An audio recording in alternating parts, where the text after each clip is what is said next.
Hello and welcome to the Highway to the Zemus Zone League match tonight. We have four big racers, wewbear, scratchdragon, rncastro, and dustygriff, trying to proceed in this league. I'm Rexx Raul, and I'm joined by Motoss. If I could even talk tonight, I'm so excited. Motoss, how are you doing tonight? I'm doing really well. We got Invenerable on the restream tonight and Married to Let's Play doing the item tracking for us. We are pretty deep into the round of 32 now. We're halfway done, and all our players tonight have played at least one match with actually rncastro on his final match today. Yeah, if I just want to give a quick catch up as to where our runners are tonight, dustygriff this is his third race. He's done two previously. He's got 7 points already, a first and a second place finish, so he's sitting pretty well to proceed far in this league. As Motoss just mentioned, rncastro, this is his last race. He's got 6 points among 3 races, so he's going to need a really good showing in order to advance. wewbear, this is only his second race, but he did really good with a first place in his first race, so he's doing pretty good. I mean, another nice finish would be very good on his resume. scratchdragon started off a little bit slow with a third place finish in his first race, and this is his second, so he'd like to do better than he did last time. We've got a Rosa start, and we are off.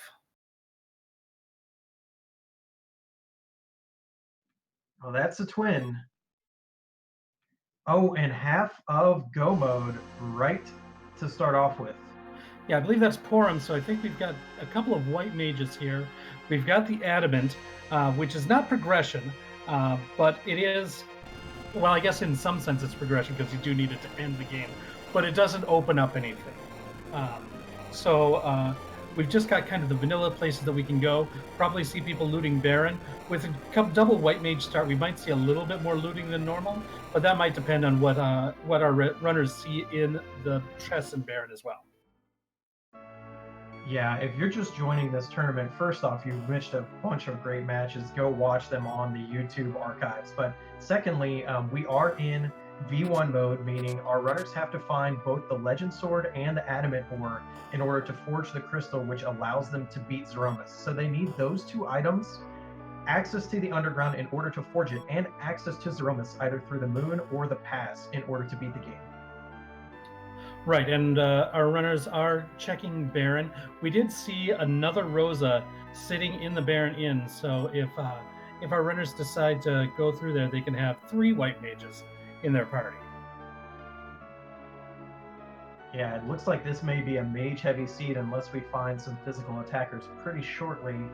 Our players are going to be checking a lot more locations than other flag sets as well, because the summon monster quests and the moon boss spots are included in the key item rotation here. Yeah, well, I mean, that'll depend. We've seen the trend in this league, especially of late, has been for there to be really fast seeds, so we'll see if we even need to get to the moon on this seed. Pretty standard play here so far. Our players all looting the DMC and Armory, the free chests in Baron, and a few heading to Mist Village to pick up some stuff. No game breakers here yet, but also checking the weapon shop in Mist. That's kind of a rare play from wewbear. I think there might be, especially with this start, if you can find good, like a decent bow and a good set of arrows in a shop, that's going to really improve their chances of taking down some bosses fast. And it's a quick check to do it, and it kind of lasts for quite a while, especially if you're lucky to pick up. I mean, scratchdragon just found a black belt Yi in the Antlion Cave, and that's going to be something that's going to boost offensive power. So if you have got a good weapon to go with that, and bow and arrow is probably going to be the best for these. And I can definitely understand wanting to check weapon checks for those. Yeah, the S2 setting has underwhelming item shops. However, you'd be surprised by how good some of the items are in Agart and Silvera in the vanilla game, and those are in this rotation. So Antlion Cave for scratchdragon, pretty standard play, very treasure chest heavy as far as the density, and also easy boss battle with only 1,000 HP. Yeah, with all those treasure chests, not only are you looking to get a couple items that might be good either to use or as equipment. You can also get just basically, since we're not doing random encounters, this is the way of getting your money that's going to fund you for the items that you need to buy in shops throughout the majority of the run. And Antlion is just such a good way to build up that war chest. Yeah, we do need some things from shops. Our players are going to be looking for life potions. With white mages, they're not going to need cure 3s, but they're looking for cabins, life potions, sirens in order to do easy grinds, and perhaps if they find any, physical attackers, they're going to need Bacchus wines as well. A very nice item to have. Yeah, Bacchus wines we're not going to see on the overworld, but they're definitely something that everybody's going to keep in mind to have money available for. Especially if we find things like an Artemis bow, Artemis arrow, samurai bow, power staff. Those things just go really well with being berserk. With all the white magic, you can rely on just casting berserk, but having the wines available is also nice. We do see the free boss fight of King and Queen Evelyn in Antlion Cave here. That's actually very fortuitous for our parties because their damage output is not great. We see a bunch of them fishing more weapon shops to try to find a good bow, not really getting any hits. So it's very nice to be able to get a boss out of the way and get an EXP boost and a key item check without needing to actually kill it yourself. It was actually a little bit touch and go there for Porum on scratchdragon's side. That Fire 2 and Fire 1 brought Porum down to 12 hit points, but enough to stay alive when King and Queen and Evelyn became conscious. Still alive, everyone's good. No problem here. Looks like Dusty's going to be the first one to check for the character on top of Mount Hobs. Yeah, our players are looking for something juicy like an Edge or Fu or even a Sid up here that can kind of help them power through the overworld boss spots. I believe Edge and Fu are not eligible for this since there's no key item required in order to get here. But a Sid would be a very powerful early game character. They get, on the other hand, a very weak early game character in Rydia. Well, right now, she's really weak. She'll get strong relatively fast, especially if they decide to get a summon for her, which is available with the Hobs flag on the other side of Mount Hobs. We'll see if anybody decides to invest the time in that. But her black magic capabilities isn't strong until you either complete Dwarf Castle or level her up considerably. Yeah, we actually don't have the Hobs flag, so they're going to have to rely on finding a summon for Rydia to make her useful, at least until she gets upgraded to adult Rydia. We do have the Hobs flag on. That is one of the flags in the league. Oh heck, right you are. No worries. During the equipping before deciding not to end up getting Rydia for Dusty, he did find some power staves and was able to equip Porum with a bow and arrow for a moment and then quickly unequip it and put on that power staff. What that does is basically activate what we call the back row glitch. If you equip a character with a back row item and then switch it to something else in the menu, they don't lose the back row capabilities. So they can swing with that power staff, which is quite a bit better of a thwacker than a short bow and iron arrows, and can do it from the relative safety of the back row so that you don't take as much damage. Scratchdragon getting hit by Odin there. That's pretty rough. If you're not able to take him down fast enough, he's going to do major damage. Yeah, Odin is basically a damage check. You have to be able to kill him before he wipes you totally. So Scratchdragon's either going to need levels or an item that can use bolt, such as wewbear has already found Thor Rages. So wewbear has had much easier time with that Odin than Scratchdragon and Castro have had. Yeah, I mean, usually when you buy those Thor Rages, you're usually thinking about a nasty Kainazo spot, but in an early Odin's, if you find Odin in an early spot with the characters that don't have much other offensive capabilities, You know, use what you've got, and it works out well there. And we do see that is the tower key. It's going to allow us to not have to double dip the tower once we're underground. Not helpful, super helpful now, but will definitely be a nice boost once they get underground. Yeah, that really incentivizes that tower play. We've seen people really avoid going to the tower if they don't have the key. Whether it's the right or wrong decision, we've seen it both ways. But now with that tower key, that'll be probably, well, I don't know if it'll be one of the first places that they go. It kind of depends on the runner. Everyone's going to have their own preferences of what they think is the best way to clear that underground once you're down there. Yeah, you know, all of these players are very well practiced and are all great in order to get through the qualifiers to get into the round of 32. So they're going to be trying to save as much time as possible and eliminate as many double dips as possible. In particular, a chest that a lot of players would check early, which is the free chest in Land of Summoned Monsters / Feymarch. A lot of these runners will want to combine that with the bosses, so they might not decide to go down there until they think they can have a good chance at killing the bosses as well. Yeah, alternatively, sometimes if sirens are available at that point, people will use the sirens to hatch a few eggs before going down there so that they can try to make that all in one, as you mentioned. We see Octomammoth as the boss in Fabul in the Gauntlet location. Kind of a sneaky, tough boss at this location this early for this team that doesn't have a lot of power. I think both wewbear and Dusty, with that extra bit of firepower that they've got, might be a little bit better situated for that boss. But still, the physical damage isn't insignificant. And even though Octomammoth gets slower as you hit it, it's still hitting quite often.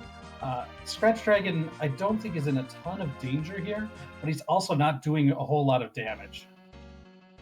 Yeah, the bad thing is Scratchdragon's Rosa is in the middle slot, and using aim there can actually overflow the accuracy stats, so that instead of always hitting, Rosa will actually be quite inaccurate. You saw a few misses from his Rosa so far. Yeah, when Rosa's in the middle position, it's usually best to fight with her instead of use aim. Actually, it's probably better in this situation to pour him in the middle, and you can use aim from Rosa in a different spot, and she'll get that 100% accuracy with that. So that's just something that it's one of these little optimizations that even some of the best runners might miss here and there. We also saw dustygriff do the Hobs check, finding the Mist Dragon. Not the boss, but the summon.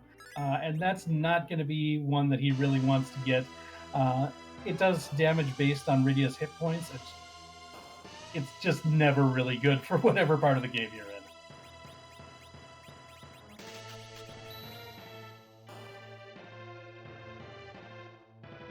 wewbear now entering that Octomammoth fight as well.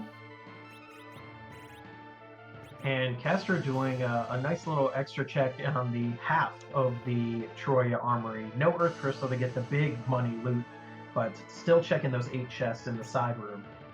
Yeah, rncastro had reset out of that Octomammoth fight. Might be looking for like a tier 2 attack item, like a Zeus Rage instead of a Thor Rage, just to do a lot of damage to Octomammoth in one shot, to see if that could help get through that fight a bit faster. Or might be just doing regular rounds of shopping and just hold off on Octomammoth until later. Yeah, you'll see a lot of players on this flag set try to really make sure they check every item shop on the overworld and don't miss anything. That could be key, especially sirens. Yeah, sirens are good. Star Veils are important for a few key bosses. Illusions are a very useful item that cast the blink spell on a person, and that just makes bosses that use all physical attacks like Octomammoth here a lot more trivial. Looks like we do not have a hook seed. Yet again, we are treated to a magma seed, as Scratchdragon is rewarded with the magma key for defeating Octomammoth, and wewbear is going to collect this right now too. Yeah, so our astute viewers will realize all of the items that Rexx mentioned are the Japanese version specific items. They're just very broken, and at this point with underground access, we really want to see at least a few sirens, because especially if they find a black mage somewhere, it only takes like 2 or 3 egg fights to get access to Quake. Well, I will also mention that not all of the Japanese items are broken. There are eagle eyes, there are diet foods, there are Hermes, and they're just not all that great. But the ones that we see people use are extremely good. I thought we agreed to never talk about eagle eyes again. Well, the weird thing is we find so much in this game through free enterprise that just the vanilla game is not like the vanilla game wasn't expecting you to do, because you're not expected to have certain characters against certain bosses. And so I'm holding out hope that someday we're going to break the eagle eye. I don't know how, but we'll do it. Looks like we got a couple of our runners ready to head down to the underworld really quickly, cashing in that magma key from the town of Agart, dropping it down the magma well, and going to get to that underworld. We've got the tower key in hand. There's also the Sylph Cave, which can lead to Sheila 1 and a potential key item check. We've talked about the Fey March. There's 3 potential key items down there, and 1 in the Dwarf Cave as well. There's also a really important place called Tomra, where there's a dwarf that has a random occupation. And so we'll see if any of the runners validate the run with that. I hear you're not a true Highway to the Zemus Zone champion unless you check employment more.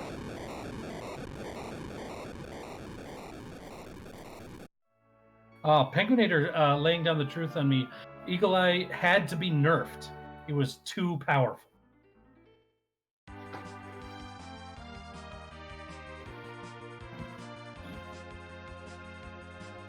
So scratchdragon heading into Dwarf Castle, going to be at least checking the shop in here. There's a lot of treasure chests in the back of Dwarf Castle. If any of the runners either need extra money or are looking for better equipment, that's a place that they can go. There's also, we'll see if they check on the boss too. Dusty going straight to Tomra, checking the shop right away, see if he validates the run afterwards. Looks like Scratch is going to loot at least part of Dwarf Castle. You don't always see this because it does take time to walk around it. The chests are rather scattered, but they can be good. Dustygriff does not validate the run, so that's going to be a knock on him. Yeah, you know, our players really would like another character right now, especially one with a little more offensive oomph, but Dwarf Castle, which is the only character spot that they can really look at down here in the underworld, is not going to be possible with what they've got right now. Absolutely. And first of all, thanks for the raid, RPG Mel. Castro finding a water hag. We'll see. Castro did switch around the characters so that Rosa in the middle isn't going to be hit with that aim problem.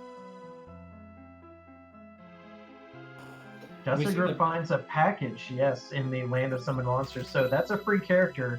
I can expect any of our players who find that are going to try to at least see who it is.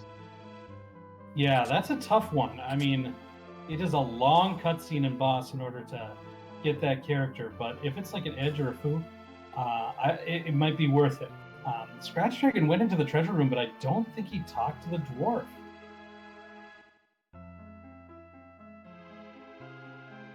Looks like I saw Dark Knight Cecil and Rubicant as the bosses at the bottom of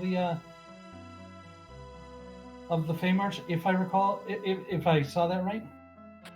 That's very ugly. Dark Knight Cecil down there, it's extremely hard to survive 3 dark waves. Even though usually we would consider him to be a free boss, the damage at that spot is so intense. Like, you need a lot of levels to survive it. We don't have an Edward to cheese it. And of course, a Rubicant, whether it's Rubicant or the Elements fight, hard hitters and very fast at those spots too. So it's going to be taking a rain check on those for all of our players. Yeah, one of the if not the most powerful physical attack spot right there in the Leviathan spot. Wewbear found Sirens and is cashing at least one in. Going to be powering up his characters a little bit before trying to do something either Dwarf, Tower, or Feymarch. Yeah, I mean, this makes Dwarf Castle pretty compelling for wewbear because not only will he get a chance at another character, his Rydia will grow up as well. So there's kind of an extra little push there for him, especially since he's already doing some Sirens. Yeah, rncastro86 seems to be having a rough time of it. Heading back to Odin, going to try that again. We saw that he went through and even collected the chests in the Mist Cave. Must feel a bit desperate, needing to get something to get his party going, because he just hasn't gotten that first spark that he needs in order to get through some of these early bosses. Once he gets some levels on his characters, he should be okay, but it can be tough at the beginning. Lywood in chat's asking, what's the hardest bot/boss spot combo? The answer to that question is going to be really subjective. But if you want to take a look at all the enemy stat combinations, there is a spreadsheet and calculator in the pins in the resources part of the Discord where you can look up and see what every boss's stats will be at every possible position. Yeah, I think the high HP spots for Evil Wall are some of the nastiest.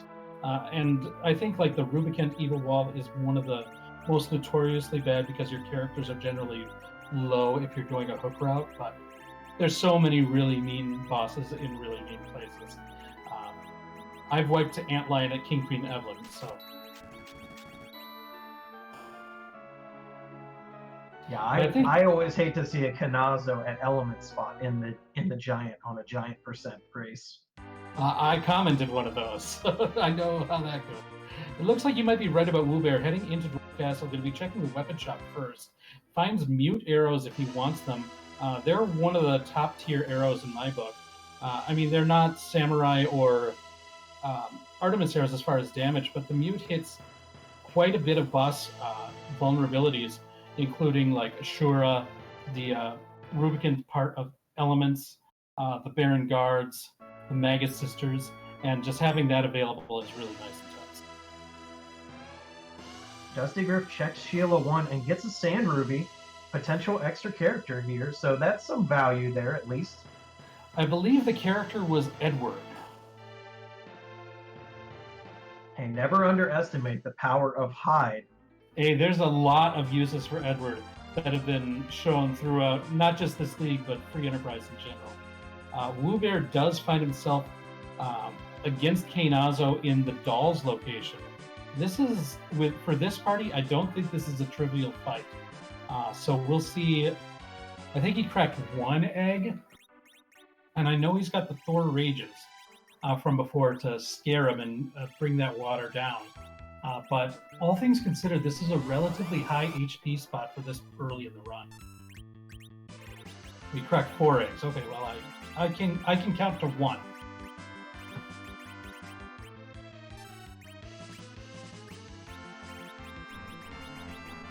Dusty cracking some eggs of his own, so I would expect a Dwarf Castle play from him as well. Yeah, this is still just a tough fight in general for this party. The Thor Rages really are going to help as long as they can time it so that they can... Because I don't think Kanazo is so fast that you need to be queuing up the Thor Rage before he even shows the water. Because in some places where he's really fast, that can be a problem. Dusty's also taking the speed versus efficiency route here. He bought some coffins and is just mowing down at these eggs at 1 HP with his party at 1 HP. It may waste some resources he needs later, but he's trading speed now for difficulty later. To answer Penguinator's question, who is the Baron in character? It is another Rosa. We have yet to see a heavy physical character. And we haven't even seen a Palom or a Fusia for a really good Black Mage. I mean, we've got Virus on Rydia, which is pretty good on wewbear's side. But still, like, all things considered, the amount of damage that... Like, I don't think we've seen a Heroine rogue. Scratchdragon, check the package. Did you see the character? I missed it. our restreamer venerable said it was Dark Knight Cecil, so I missed that. But looks like Scratch does not want to, doesn't think the juice is worth the squeeze for that one. And wewbear has the turtle hiding in the shell. The final few points of damage in order to get through there, and we're going to see character real soon. Yeah, and I can imagine one of our runners taking that Cecil and waiting through the cutscenes if they actually had a good weapon to give him now, but so far no one does. Absolutely. Like, if they were sitting there with a crystal sword in inventory, they might be jumping at the chance. The time they save in the bosses after this fight, or after those cutscenes, will make up for the amount of time that it takes to do it. Mylon's complaining about his body, so we will see a key item here as well. We've got one more fight there. Looks like the dolls are going to be the second fight in the Baron Inn. Meanwhile, is that Vanilla Golbez in Dwarf Castle? I think it is. Now, luckily, Dusty does have hourglasses, and the dolls in the back can be stopped so they don't combine, but I think he's just going to power through with some top items and boom, just like that. And that was also a vanilla Rydia, so very vanilla second half of Dwarf Castle. Rydia probably not what wewbear was hoping to see for the character, and Golbez was definitely not who he was hoping to fight. Oh, we do get a darkness crystal from the Baron Inn. That opens up a heck of a lot of checks for Dusty. Absolutely. Now the world is his oyster right now.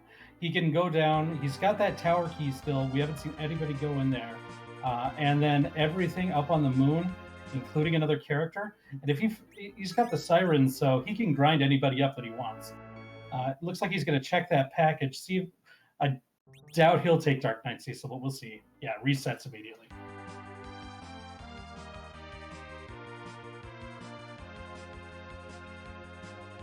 So as you said, this seat is wide open for dustygriff now. Can pretty much has access to all three overworlds. It's just needing to decide which encounters he can actually take. And looks like here comes Dwarf Castle. Yeah, I mean, it's not like the world is closed off to anybody else. There's a lot of places that people can check with so much of the underground. Like I said, nobody's checked the tower yet, and they have the tower key. So that's a huge one that's out there. Nobody's gone to Ordeals. We've seen Sheila 1. We haven't seen anybody fight the bottom of the Fame Arch bosses, though they are kind of tough. We have Castro, and Castro's going to save me. He's going to check the dwarf, right? Yeah, there we are. Psychology professor. The true people's champion tonight, rncastro86. Yeah, I knew I could count on somebody.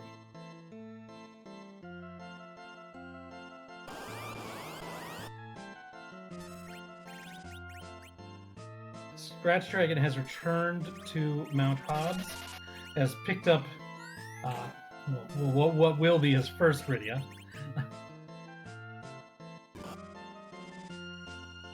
Took the Edward as well, so you can see, when you don't have 5 characters yet, any character is a plus, especially one that you can use to cheese some bosses. Yeah, there are definitely some useful strategies, some of which are pretty easy that you can do with Edward, and some which take a lot of practice or a lot of know-how. Yeah, at this point, there aren't enough character checks left to build a physical attacker party. So for the Zemus fight at the end of the race, we are going to be seeing the Reflect strategy used instead of the Berserk strategy.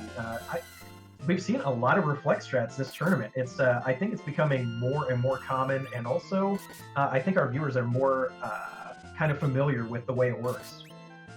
I think a lot of it is, of course, what the seed gives you.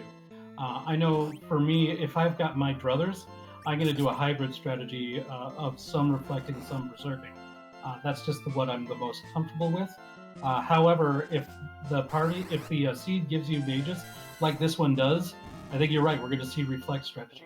The only thing that could really change that is if we get relatively early Legend Sword here, then we might, depending if If Dusty finds a Legend Sword relatively quick, we might see some Edward strats for Zerogus. That's just another thing that could happen with Edward being available in this scene. We saw the Twin Harp for wewbear, so we may get music tonight. We shall see if any of our runners actually check Cave Magnus. That's going to be a tough one, since that spot has notoriously high magic defense. You really need a good physical attacker in order to do that, if you don't get a free boss there. Now, wewbear did also find, in kind of the quote-unquote hidden chests in the Feymarch, a heroine robe, which will make one of his white mages or Rydia quite a bit stronger physically. So that could be a way to do that. So, like, I wouldn't say it's out of the, like, I wouldn't say he's going to necessarily just avoid it, but I don't think he's super incentivized going there. That's another one that's a bit out of the way, though he would be the people's champion if he makes that choice.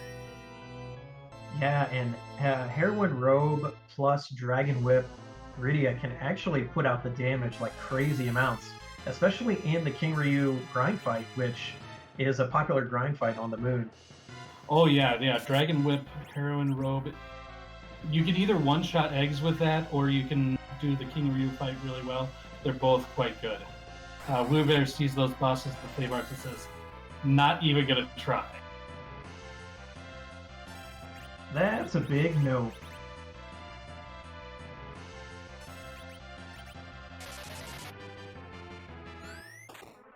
I think this is a good call for most of our runners to crack a few eggs now, get some HPs on your mages, get some access to the utility spells. I mean, it's going to be a long way before the offensive spells. The only offensive white magic spell is white, and it's the last spell you learn, so... Well, Berserk is pretty offensive too, but maybe not so much with this party. If they still have power staffs, then a Berserk character with a power staff can do quite a bit of damage too. Looks like we are going to be treated to music, as wewbear is now flying in that black chocobo, and going to be sad to know that the magnetic field is in effect.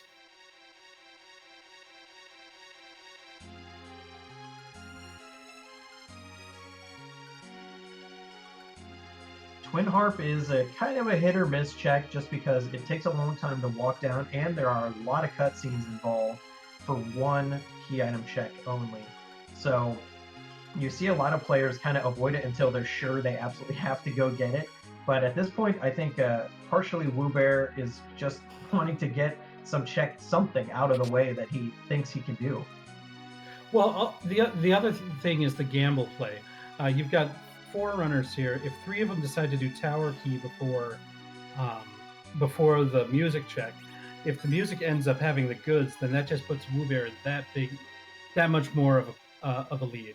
So it's definitely like a gamble play, but it is, it's reasonable to do that in situations like this. Yeah, there's definitely some metagaming involved, because sometimes you make the play that's not mathematically your best bet, just because you think, well, if I do something different than everybody else, maybe it will actually pan out for me. Absolutely, and I think that's definitely one of the things that you need to take in mind. If you just go straight mathematical route the whole way, then if you assume everybody else is doing that, then you might be okay if you think that you're the best in all sorts of execution ways. But you can make up for that if you gamble and you hit right on some of the choices that you make. Now it's time to listen to DJ Spoony B's Rockin' Tunes.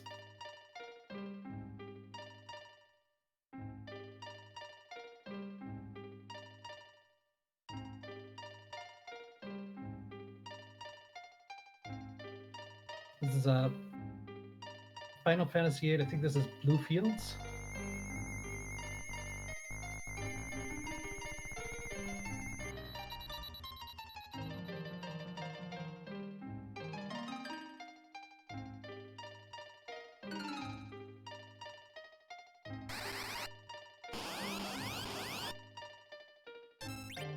That's right, wewbear even giving us the talking to the harp to give us the confirmation of the track title, and of course the person who sequenced it.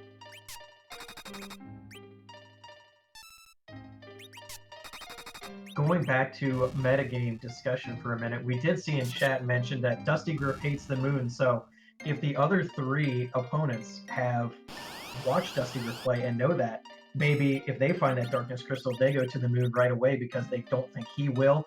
And just in case you don't know, dustygriff is the reigning champion from our last big event, which was the World Series of Free Enterprise, by quite a large margin. So he's the one to beat here. Well, it's interesting too because, of course, none of the runners know what anybody else has done. But Dusty is currently the only one who has that darkness crystal. And so because he's decided not to go to the moon, he's kind of scratchdragon is the darkness crystal too. But by deciding not to go to the moon, he's kind of giving up on like a hidden advantage that he would have had if nobody else has the darkness crystal and he goes up there, then he is the only one who has access to those things. So if the legend sword is there, he's got a huge lead over everybody. Yeah, and just using your meta knowledge again, you got to know most players are going to check Baron in, unless the boss is particularly ferocious. So you might be thinking to yourself, well, everybody's going to have this darkness crystal because everybody's going to check Baron in. Now, in this case, Dusty was the first one to check it by quite a bit, but he might be thinking, everybody else already checked this, whatever.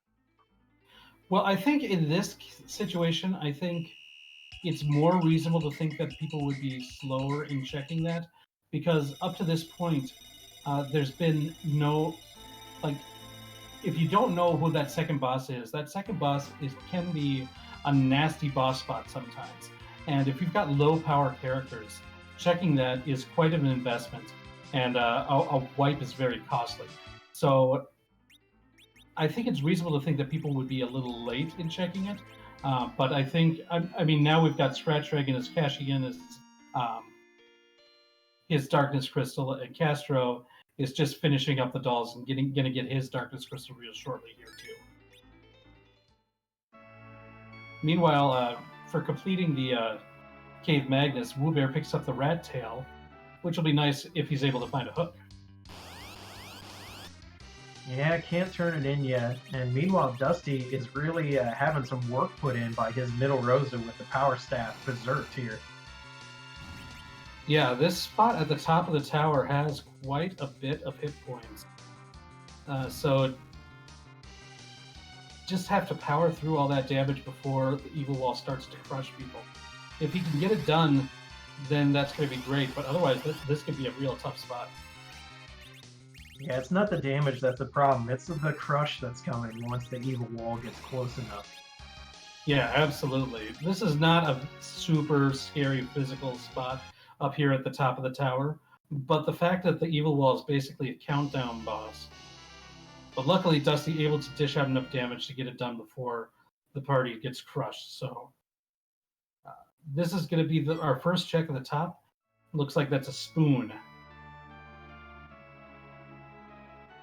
Not even able to equip that to Edward in these flags as a consolation prize. There is no spoon flag. Rest in peace, the dream.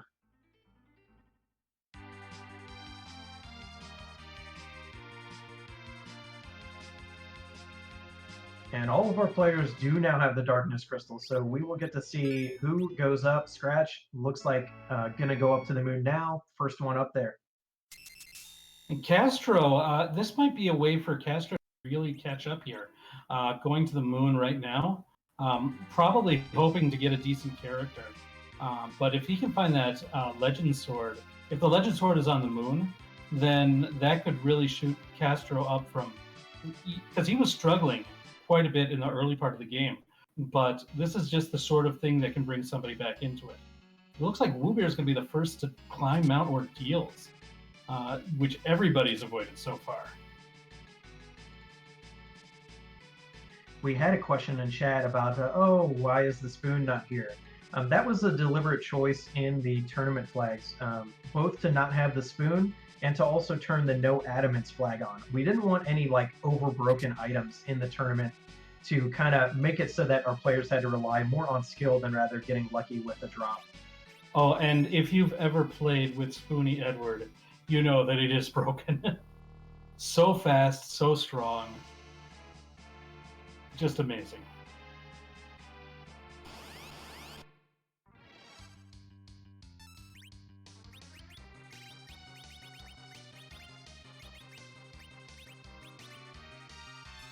Oh, we do get another Cecil showing his face on the moon. This one's free without all the cutscenes, but still, we'll see if that entices more players to do ordeals or not. Scratchdragon is zipped right back to the blue planet to transform that Cecil. Like, that's how much people want that. It looks like rncastro is following suit right away. Just want to get like a character that gets good hit points, can do just good solid physical damage. Cecil's just such a great character once he's transformed, but it's a non-insignificant amount of time to climb Mount Ordeals, to deal with those cutscenes, to fight 3 bosses in order to transform them. So that's the risk that you take by doing this. Renlor in chat asking, what do you have to do in order to have a victory? So to recap, they need the Legend Sword and Adamant Ore key items in order to forge the crystal and be able to damage Zemus. They need underground access to be able to forge it, which all of our players have. And they need either moon access or the pass in order to get to the final boss battle. So everybody has underground access, everybody has moon access. We started with the Adamant Ore, so really everyone is just looking for the Legend Sword now. Yeah, whenever anybody hits the Legend Sword, they will be in go mode. Now, there's another factor that I think Dusty's got the biggest advantage on right now, and that's the 10 key items threshold. Once you get to 10 key items, then the amount of experience that you get from each battle is doubled. And so that makes the grind time go so much faster. So that's another thing to keep an eye out. Well, and Dusty is going to have 10 key items once he completes the music here. So that's going to give the double experience before going to the moon, which is the highest EXP area in the game. Yeah, I mean, I like this play of Dusty's because that means those moon bosses, which give the highest XP, always give the double experience. You have to do so much less grinding by routing this way.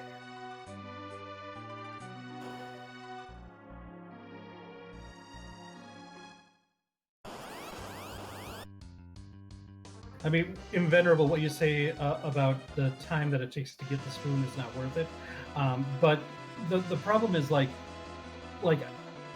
that's true.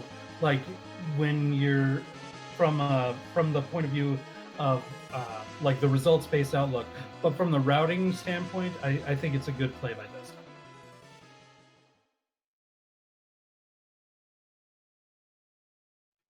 Our players have got to be happy they didn't come up ordeals earlier, because that back attack Assure would have been a little rough before they found Starveils or had like a lot of offense. Well, Starveils are guaranteed on the overworld, so hopefully they would have been able to find that, and then with that, hopefully they'd be able to make too much work. I mean, the counterattacks are still going to be somewhat scary with that party, though.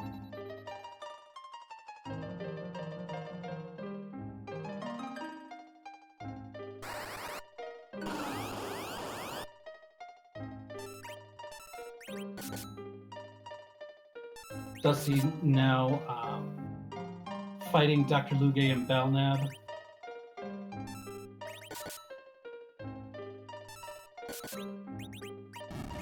This is something that coincidentally is just going to be a bonus for wewbear as he's cashing in that darkness crystal.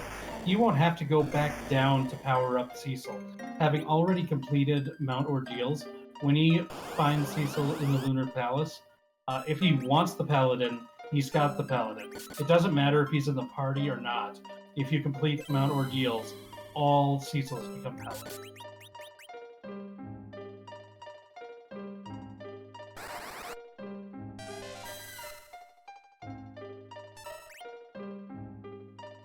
Everyone is kind of converging now. They're retracing each other's steps, but I believe soon they will all catch up and either go to the moon, finish ordeals, and be kind of on the same pathway. Yeah, the big difference right now is wewbear and Dusty have completed Cave Magnus for that rat tail. So if the hook is found, that could be big for them.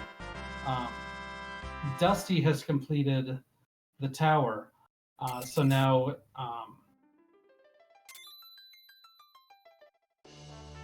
so he's got a little bit of an edge on key items, but he hasn't completed ordeals, which everybody else did.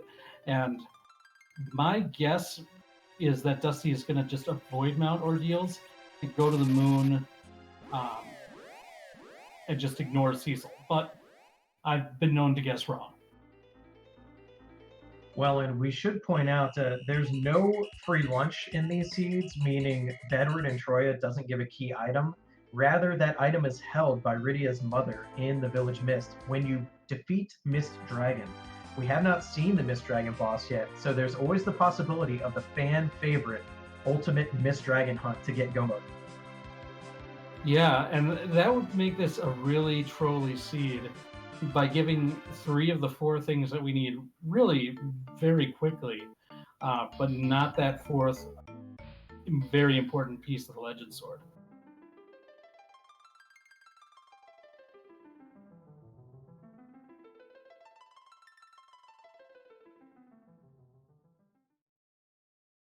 Looks like scratchdragon doesn't want to head back to the moon quite yet. Maybe now that he's got Cecil, he feels a lot more comfortable in defeating some of this underworld that he skipped earlier, so he's heading straight to Dwarf Castle. There's a lot of places down here for him to check still.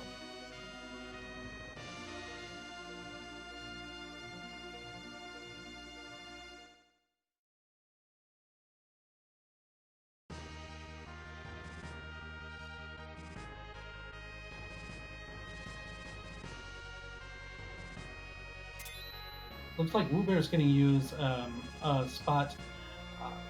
fight in a trap chest with some like monsters that look like cells that really look like hairdryers to gain some experience. This is a fight that's guaranteed because it's a trap chest. They're vulnerable to stop, so you can use an hourglass to stop them, and then you can kill them. It's worth a lot of experience, and since it's a trap chest, it's got a higher tier of treasure that you could pull from, so you could get a really good piece of equipment out of this as well. So it's a decent play. You don't see it a ton in the league, but it's not a bad play by any means. Not at all. And by the way, Captain in chat, I agree. This is probably the most fabulous filled hairstyle party in the game.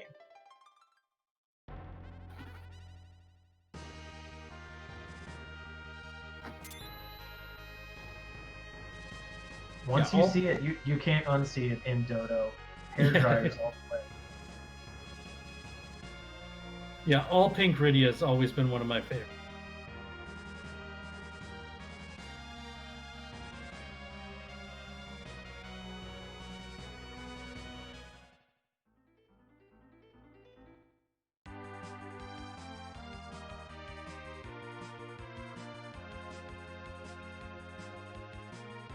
Yeah, and you're also seeing something as Postomorphous says in the chat, casual 27 levels on Cecil. That's another thing that you get out of this called, that we refer to as slingshotting. If a character is 10 levels below the median, I think it's 10, you get double experience 23 times, or it might be 5 and 10. I don't know. All I know is if you got a really low level character like a level 1 Cecil, getting a lot of experience in one fight, he's going to get a lot more experience. At 27 levels in one fight is a lot of experience.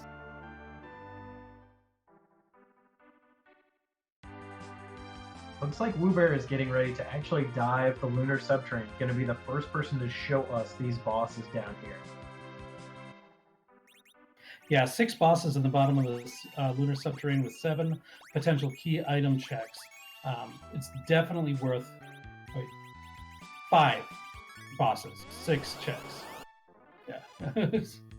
But it's still a very key item location dense place to go. Yeah, you know, I can't help but notice wewbear didn't check Cave Bahamut first. I don't know. I hear there's always value at Cave Bahamut. I believe Dusty's also got the 10 key item right now, so he's taking this time to grind on some eggs and getting twice the value out of each egg that was before. Yeah, and as Kobahi states in chat, the levels we're looking for here, because of the party makeup, usually we'd be looking for HP levels on our white mages to survive high roll big bangs.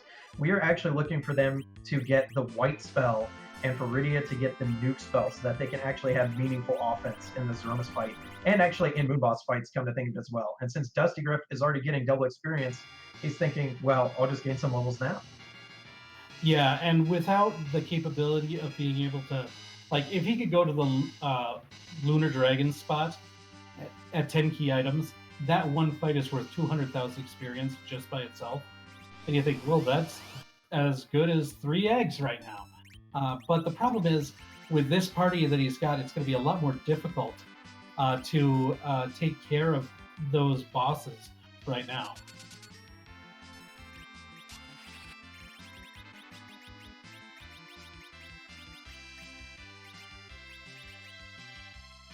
We also have no hook still from anybody, so the rat tail turning could still be the legend that they need, and they're just waiting to get that hook to get it.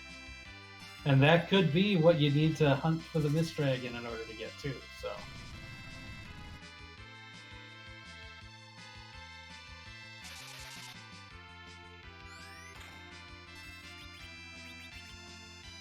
Right now we're seeing probably the 2 most preferred Siren grinds in Free Enterprise at this time. The Egg grind in the Underground and the King Ryu grind in the Lunar Subterrane or Cave Bahamut. You can do it in either of those places. The eggs are usually going to be faster because they only have about 1,800 hit points, so you can clear them out really fast. The King Ryus are worth a lot more experience, of course, but if you don't have the right tools to take care of them really quickly, each one of the fights could be quite a bit longer. So, like, when you've got the goods to take care of them, if you've got like a Heroin Rogue Dragon Whip or like a Fusio with Weak, you can get rid of these fights, these dragons, these King Ryus, really fast and just rack up the experience so quickly. Whereas if you don't have that capability, then oftentimes these eggs, even though they're not giving you as much experience per siren, you can usually get more experience per minute than you can with the King Ryus. So you have to take a look at what you've got in your thing. The other thing to consider is if you're going to be using more sirens, that's more expensive too. So your budget might come into place as well. While wewbear was doing that grind fight, scratchdragon actually got the rare Kanazo inside the shell, gathering the water, and had to reset out, so is now going to crack more eggs. Yeah, the timing on that could definitely be rough.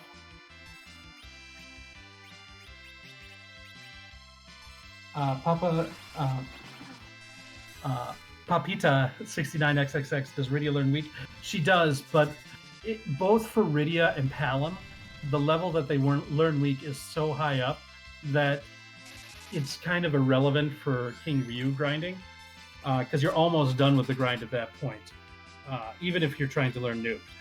So that's why I say like Fusia or Tella even can make it a little bit better for grinding the King Ryus. Yeah, we see pretty much all of our players doing quite a bit of grinding here. That just goes to show kind of how insecure this party is making them. They just don't have the offense. Like, Rydia is basically their only source of like heavy damage right now. Yeah, and you look at dustygriff's like party right now, he's got a Rosa and a Rydia in the front row and 3 more magic users in the back row. Like, any fast physical attacker is going to be very dangerous. Like, he's got to get up blinks and illusions up right away just to get a chance on him, or grind really, really to a really, really high level. And better to do both, so you've got the safety there.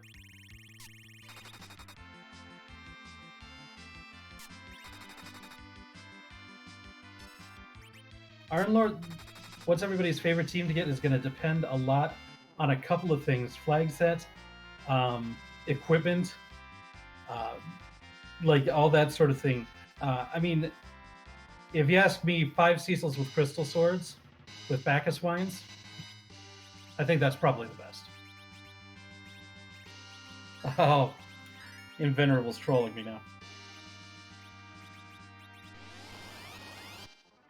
But with 5 Yangs, you don't need to get any equipment. Isn't that right? You try doing no equipment Yang, especially in the early game, and tell me how much you like that. He who is pale, do monsters ignore spell cast time? I think you're gonna...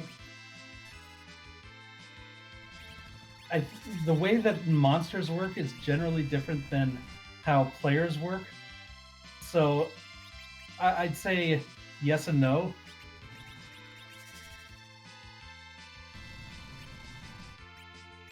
Gundam Dine, I don't usually have to worry about ethers too much with parties like this. MP growth in this game is actually pretty strong, unless you're relying on Fusia or Tela.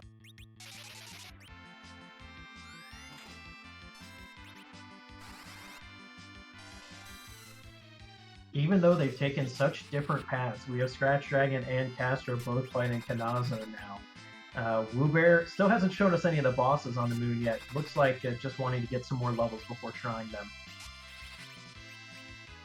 Yeah, and it looks like he probably just doesn't want to take the time to go back to the blue planet to do the egg grind instead of the moon grind. But it looks like what dustygriff was really egg grinding for were these Baymarch bosses.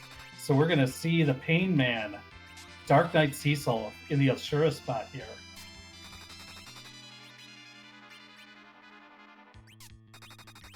This could be the play. No one else has gone after these bosses, so if Legend Sword is here, that's like immediately jump into the front for Dusty.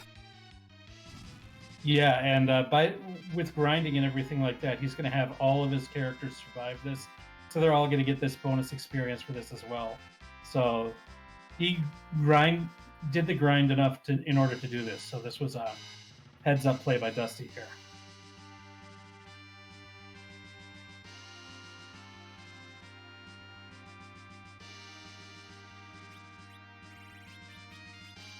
Let's see if yeah, it's a pretty good damage from Dark Knight Cecil. Everybody lived, so that bodes very well for Dusty.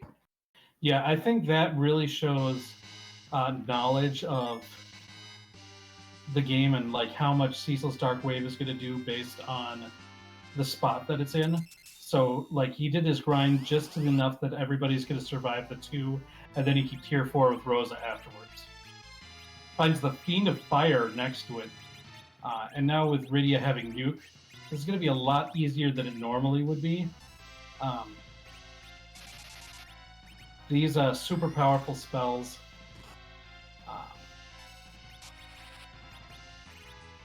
aren't as scary as actually fighting him, which gives that Fire 2 counter.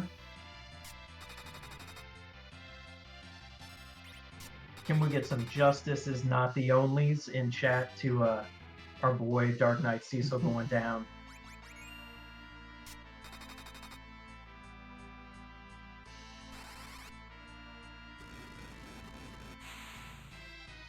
Here come those stylish white casts from Dusty. Yeah, that's some great animation there. wewbear is finally fighting some bosses. We found Mylon Z. Or, I mean, I did see Neon Gray in the chat, and what they would say is Mylon Z.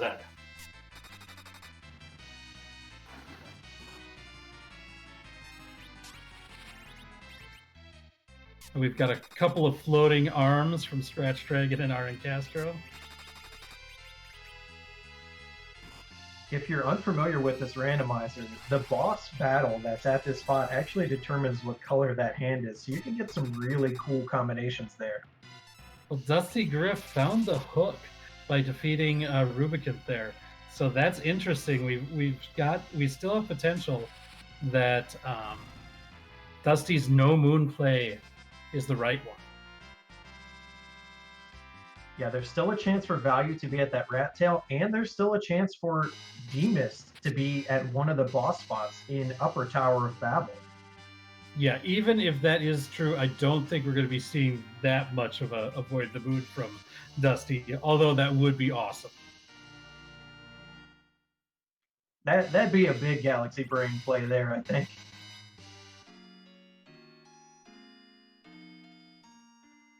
Heck, wewbear getting the pass. Very nice. You might think, well, wewbear's already on the moon, so why does he need pass? Well, you got to go all the way back underground. So even if wewbear finds the legend sword up here, he's got to go all the way underground to forge it. So it still saves a ton of time to have the pass and not have to go all the way down the Lunar Subterrane again. And dustygriff getting the Baron key from the rat tail turn-in, that's going to open up another couple key item location checks for him as well. In Baron, we've got the vanilla, like the regular Baron key to defeat the Baron King, or the fake Baron King play, get a character and a key item there. This will also open up the Odin spot, which is another potential key item check. So 2 more chances to potentially find that legend sword and avoid the moon for the win. wewbear's got a free battle on the moon here. The Kaipo soldiers looks like has already hourglassed them. We'll be burning them down and getting a free item and a lot of EXP from this position. Yeah, and also he gets to show off the Bahamut summon. Very, like, if you don't have Nuke, then Bahamut does a lot of work. Pew pew, pew pew pew pew pew pew pew.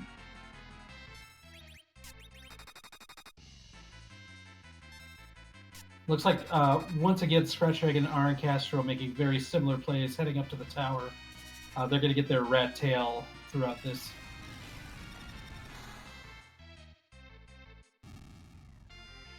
Oh, excuse me, no, the spoon is at the top of the tower. The rat tail was from music.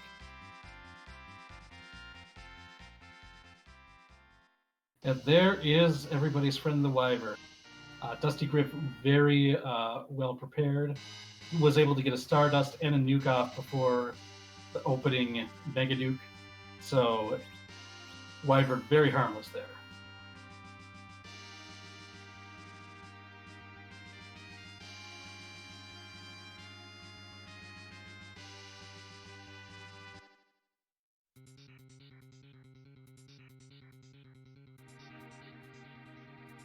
We're starting to get to the point where our players are no longer struggling with boss battles that are kind of already supposed to have passed. So kind of just wiping the floor with them now that they've gotten some grinds in. Yeah, especially Dusty, who leveled his party up to Nuke and everything like that. This Baron, or this Kabul Gauntlet fight is completely safe, but it's going to take a long time because it is the Gauntlet. scratchdragon Castro, finding that evil wall, scratchdragon just doesn't want a part of it. Resets, and looks like rncastro is going to take a shot.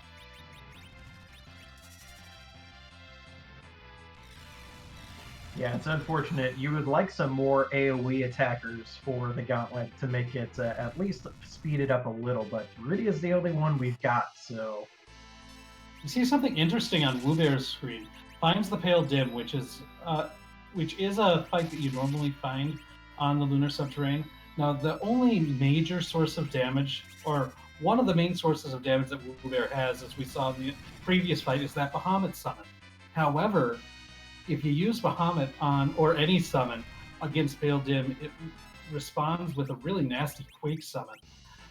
wewbear knows this, and prepared for that by casting Float before any counter Quakes came in. So very smart play, making use of what you've got, knowing all of the resources you have available for you. So very well played by wewbear there.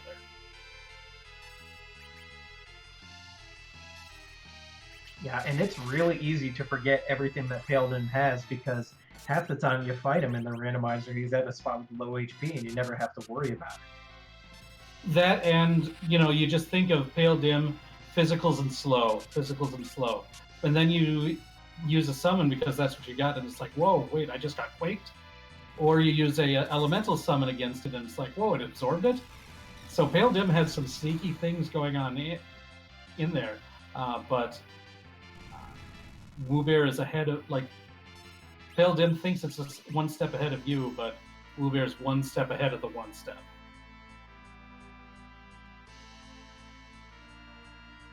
Looks like scratchdragon.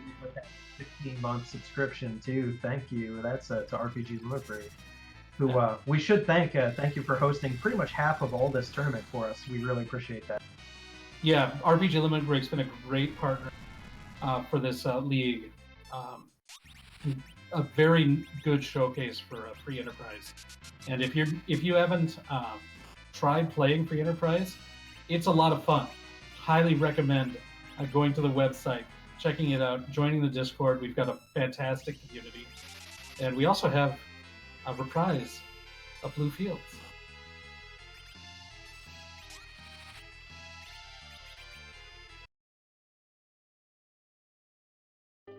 And I just missed the item that dustygriff got from the pot. It was an Excalibur, and Dusty already said no to Cecil, so.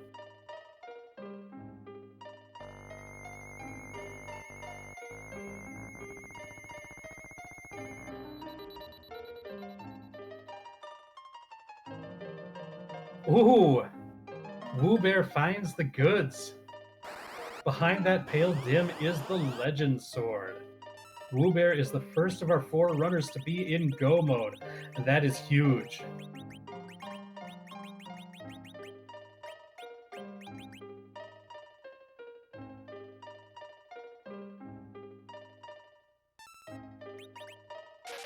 Yeah, turning in that adamant and legend to make the crystal is actually going to count as another key item for wewbear as well. So if wewbear wants to do any more grinding, he's going to have 10 key items to do it, which is very nice. Yeah, that's what you want to get. Looks like he might want to do some grinding before then.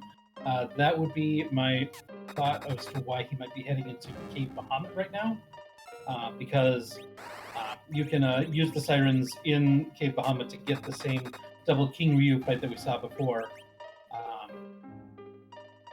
Although he doesn't have the 10 key items yet, does he? No, he's still at 9, so maybe he's looking to get a 10th key item and do the grind right now. That's the potential.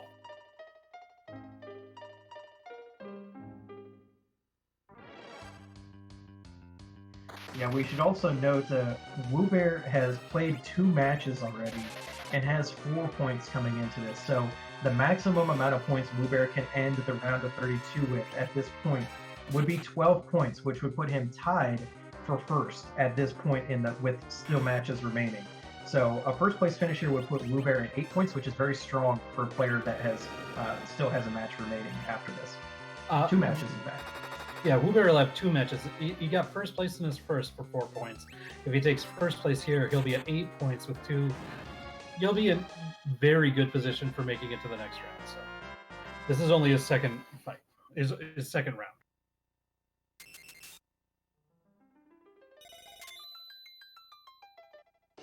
So his maximum is actually 16 points, still has potential.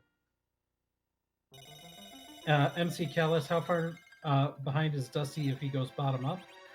Not too bad. Just a couple bosses behind, but it looks like he decided to go to the Cave Bahamut first, so that's going to cost him a little bit extra time. Yeah, and we should probably mention that even players that go bottom up in the Lunar Subterrane usually check the 2 spots right next to the save point first, because they've got one of them has 2 checks in it, really. It's a twofer.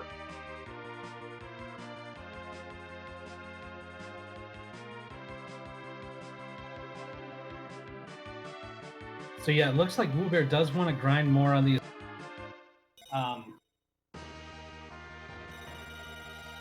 Yeah, I don't know if I agree with this strategy, but if this is what he's the most comfortable with doing, then I guess that's what you're going to do.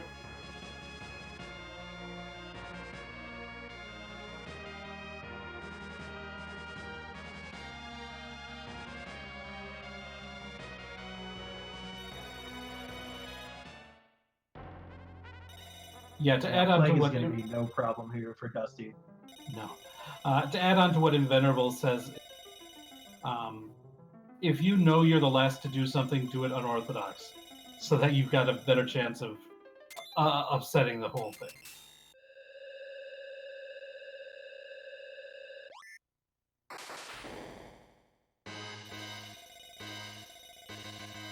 Yeah, and with Dusty having already completed the grind up to white and new, he is all ready to do full reflex strats. Doesn't need, like, I don't think he's going to grind.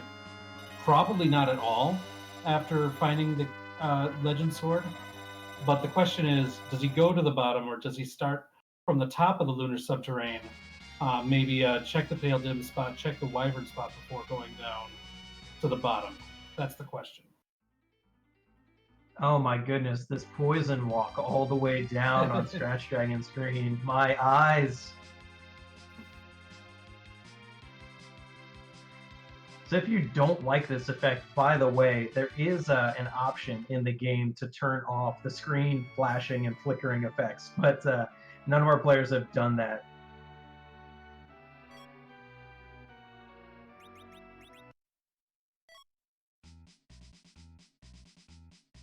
We're now going to Kokol's hut, forging the crystal.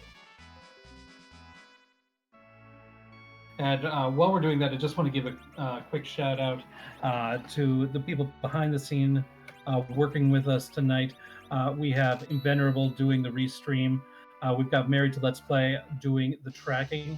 Big round of applause to them for helping us with that. Everybody who's doing like admin work on this league, it's been running really well. Really like that. I think we've had every single league match be restreamed so far, and that is wonderful. It makes this such a fun event that everybody gets showcased like this. It's been wonderful. People at the RPG Limit Break Network letting us be showcased on their platform is great. And everybody over at the Free Enterprise Discord. It's just a wonderful community. That's why we race, is because we like the people. Yeah, and if you want to get involved, it doesn't have to be in a big tournament like this with qualifiers. We actually have a sidebar tournament going on called the Hummingway Open, or the Hopin, affectionately nicknamed by the community, that anyone can join, anyone who hasn't qualified for this tournament, that is. And we also run community races when we're not doing this tournament, and just pickup races pretty much every day. So come join us if you want. You don't even have to race. Just play the game with whatever flags you want to try it on. I should also mention there's another league race going on tonight over at the Free Enterprise channel. And once we're done here, we'll send you over there. But we've got this one going on right now. But just to let you know, in all fairness, we've got Dragus versus Flurry 14 versus Megalink versus Swimmy Leone over at the Free Enterprise channel. And I believe that one just got underway.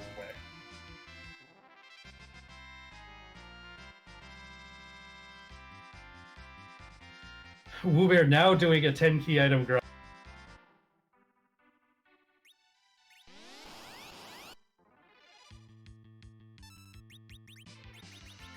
Yeah, I mean, I think some of the chat commentary is correct here. This is wewbear's chance. Just a grind here, and then making sure not to wipe to Z, and I think he's got it in the bag if he does those two things. Yeah, at this point, it's his race to lose, especially with the decision, like dustygriff is now heading over to the Wyvern spot instead of going down to the bottom of Lunar Subterrane.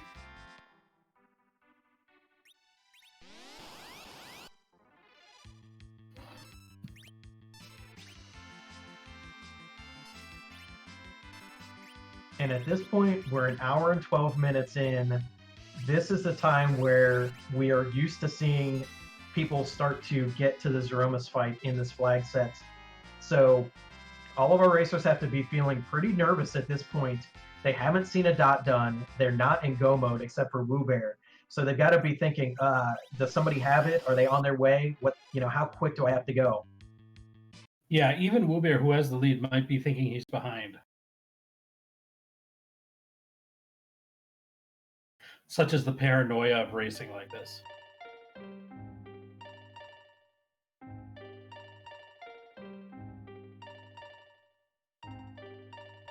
And now we get to hear blue fields for the fourth and final time this race.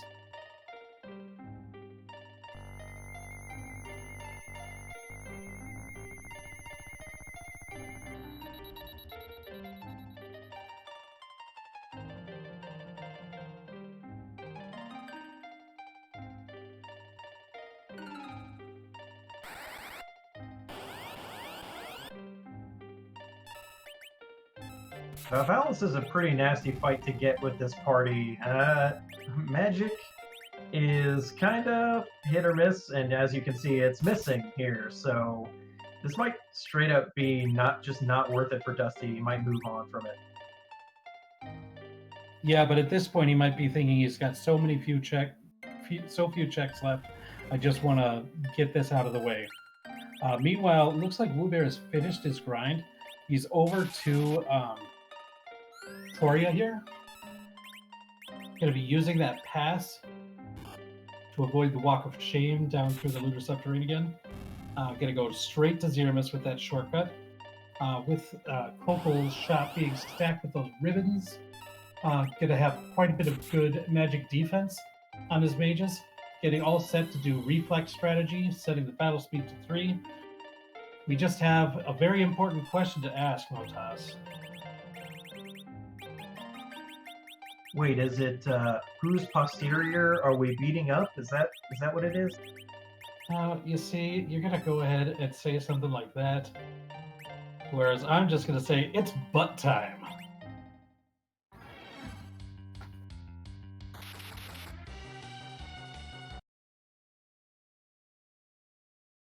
Well, once again, if you're new to Free Enterprise, one of the most fun things about this game is the Z flag, which gives a randomized sprite for the final form of Zemus. It doesn't change any of the mechanics of Zemus. He acts the same no matter what sprite he's given, but it does add a little bit of fun.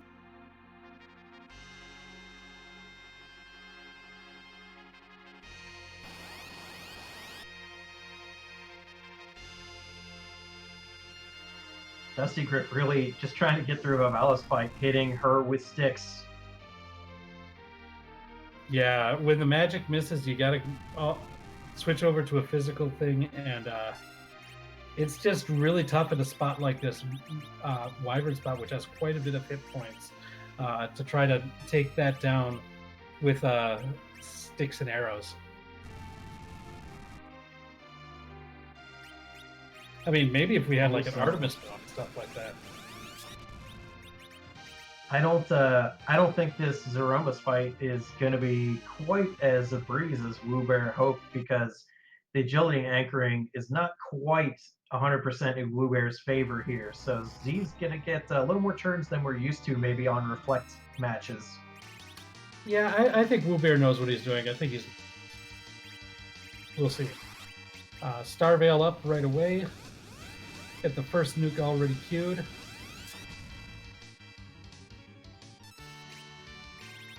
But of course it was a little early, so nothing doing there. We'll see. Looks like he's going straight for offense. Might be having Cecil throw that silk web. Yep, there we go. That silk web is for a couple of reasons. If the silk web applies 2 layers of the slow status effect on Zemus, and so that's going to make him so he doesn't throw big bangs nearly as much. And so that's a good thing. This silk web is also going to make Zemus counter with a nuke spell. What this does, the way that the Zemus fight works is Big Bang is a very high magic power attack, but for the counter nuke, Zemus lowers his magic power for that nuke, so it doesn't do like 9999 damage to one character. And if you time it right, after that happens, the next Big Bang will be a low power. The first Big Bang is very easy to time. You just do it before the Big Bang and you got it. Every other one, there's a smaller window in which you have to time that counter nuke in order to make it work. We might not even see that second one, depending on how well this fight goes. Here's that first Big Bang, which should be nuked. Like, I don't think any of the characters are going to die from this. Yeah, everyone is still Castro standing. treating us to the poison walk as well. Oh.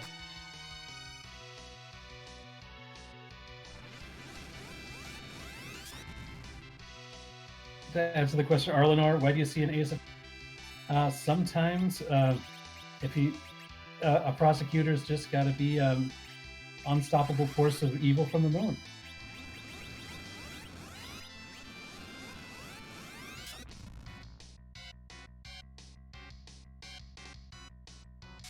Yeah, Dusty is having a really tough time with this Valhalla too.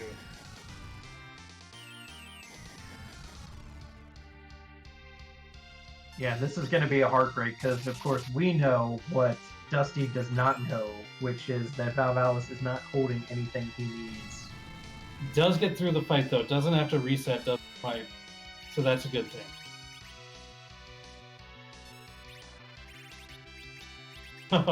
Gets the Drain Spear for ultimate memery. That feels bad. Decides to do a reset instead of just walking to the next room.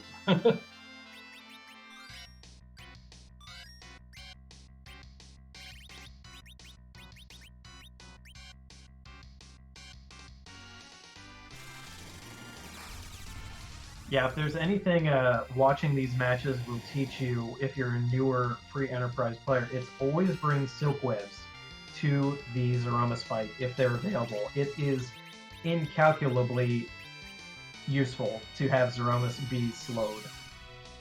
Now, the second Big Bang did hit, so you see some dead mages on wewbear's screen. We've got the black hole that comes next, and so that gives wewbear a little bit of time to recover. We'll see how many characters he decides to restore back up to their feet before he cures up, star veils up again, and starts reflecting magic one more time.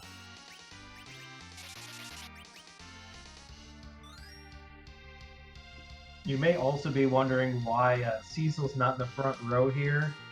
It really doesn't matter. The rows don't matter for damage purposes in the Zeromus fight. All of Zeromus's attacks are magic based, so as far as defense wise, it doesn't really matter where your characters are at. Yeah, and since wewbear's not planning on having attack even once in this fight, where Cecil is for his damage doesn't matter either. We see another Big Bang hit, and this is going to be tough because he's not going to have another black hole. I think the virus is probably coming next. Yeah, there it is. He was able to get a star veil up, but still, that's going to be a reset for wewbear. So that's, luckily for him, he doesn't know it, but nobody else is even into that last fight yet with the pale dim.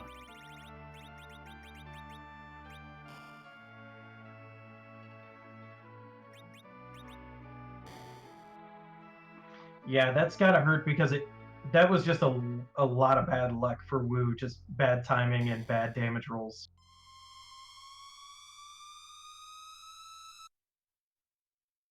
Yeah, I kind of wonder if maybe after the first Big Bang, or after the first unnerfed Big Bang that he took, if maybe he should have just tried to keep, like, heal up once with Rosa and Cecil, throw a star veil on Cecil, and then just get to reflecting right away instead of trying to resurrect other characters.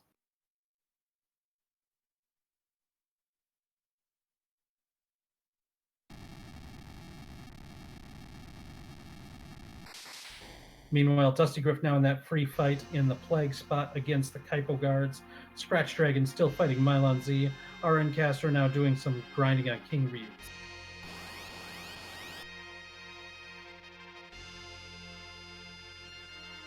I do like wewbear not wasting any time and getting straight into it. It's easy to get scared after Zeromus wipe and kind of think you have to go grind more, but at this point he's got to know someone is.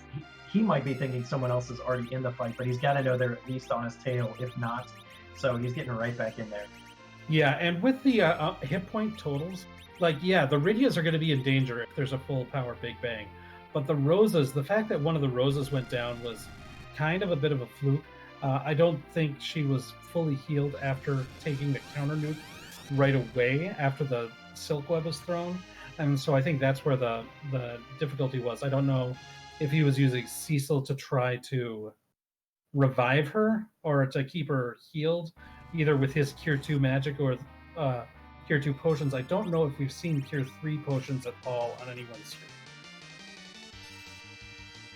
Oh no, Dusty took the bait with Luca Key and did not check the spot in the Crystal Palace at the end of the Lunar Subterrane and is now heading back to Earth. So that's going to be very costly because Dusty's going to have to walk all the way down there at some point to get that Legend Sword. As long as this isn't a rabbit hole item, like if this ends up being Earth Crystal or Pan, then this can really spell something rough for Dusty, because then he'd probably be obligated to finish it.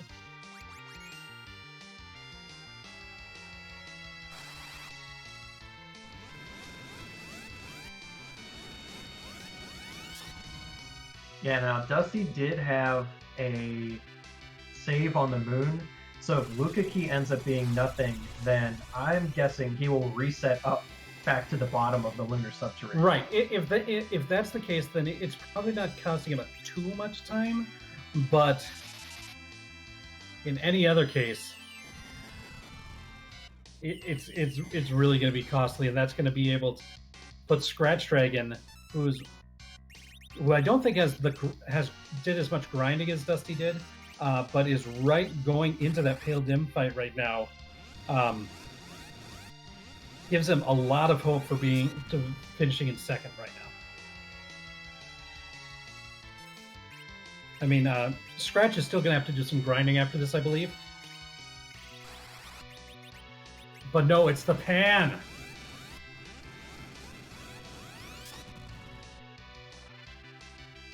This once you have knowledge, there's no getting around it. Yeah, this play by Dusty absolutely could take him from second to fourth place, and with that wipe from wewbear, maybe even a first place.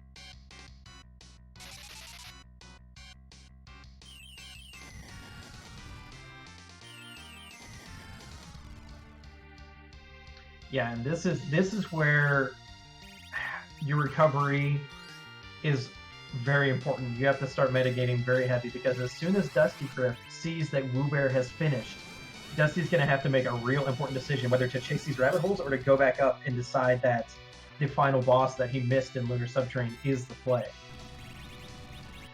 Yeah, I think it's really hard to make a metagame call like that when so many checks could have been made. If it was 20 minutes earlier in the run, or maybe even if Wu didn't wipe that first time, then that might have pointed him more towards, I don't think he would have gone down this rabbit hole. But the fact that it's a bit later and Wu did take that wipe might mean that Dusty could think that really anything is still alive.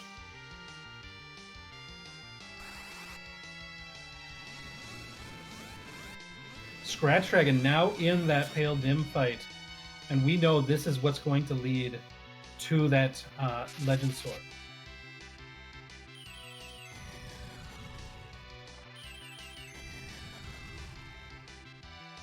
wewbear seeming to have a much better time seeing a full party healed up pretty far along in the fight, so we should see a finish here soon for wewbear. Certainly hope so.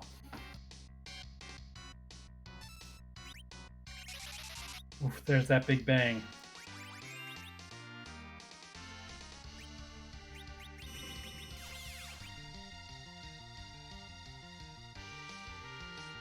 But it does have that timing on the black hole to bring it up. I think Cure 4, going just straight for Starveil. I haven't been keeping track of damage, of course, because I'm watching 4 streams. But if Wu knows how close he is to being able to defeat it, he might just realize, like, if I get another nuke, if I get another wipe in, then that might just be enough, and I don't need to worry about my hit point totals right now. So that could be the play here. Yeah, I mean, at this point, I'm not bringing the other two characters back up. I'm going straight up with the roses and just hoping that I'm close enough. And he's got it. I didn't see it flash, but Edgemus is crumbling down to the ground. GG's to wewbear, finishing first place at a time of 1 hour, 28 minutes, and 26 seconds. wewbear's second first place finish in this league. wewbear putting himself in a very nice position, very dominant position, very strong player, and a very good run tonight. GG is all around.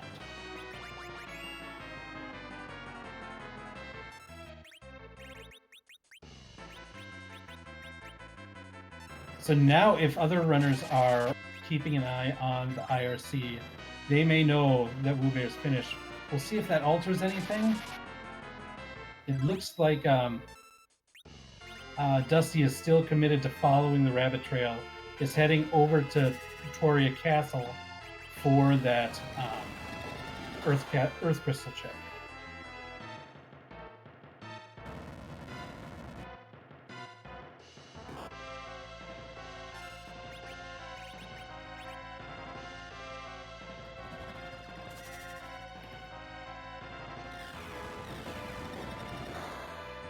Ooh, Dusty's gonna get a full clear of this seed.